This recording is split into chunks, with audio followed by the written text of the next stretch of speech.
Yeah, hi everybody. And as far as the Messiah goes, in Judaism, he's just a human being who does something great for God. Okay, just like Moses led the Jews out of Egypt, out of the land of slavery, and just as King David, fought off the enemies of the Jewish people like the Philistines and made Jerusalem the capital of Israel and united all the tribes. Well, the Messiah will just be a human being like Moses and King David. And he too will do something great for God, the Messiah will. And this is going to be very different from the notion of the Messiah in Christian theology, where the Messiah is going to be the God-man.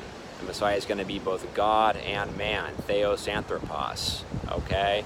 And, the Messiah is going to not so much take care of a physical problem, like the physical sufferings of people in the world, like the Jewish people, but the Messiah is going to address a more spiritual problem, okay? So we'll get to that next week.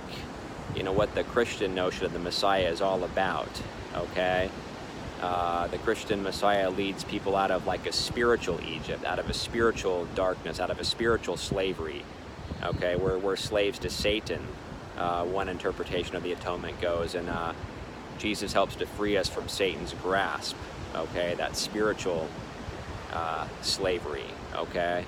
So two different notions of the Messiah here. One is a man, one is a God-man. One takes care of the physical problems of the world, like the persecution of the Jewish people, and the other, dies on a cross for sin so that we don't have to spend an eternity in hell, okay?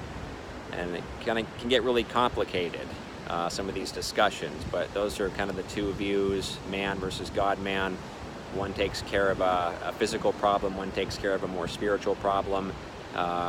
One only comes once and makes world peace, one comes twice, okay? One to die for sins and the other to basically clean house, to do a mop-up operation.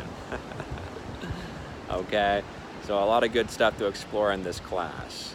This is one of the big dividing points between Judaism and Christianity, and we'll say more about that down the road. All right, we'll talk soon.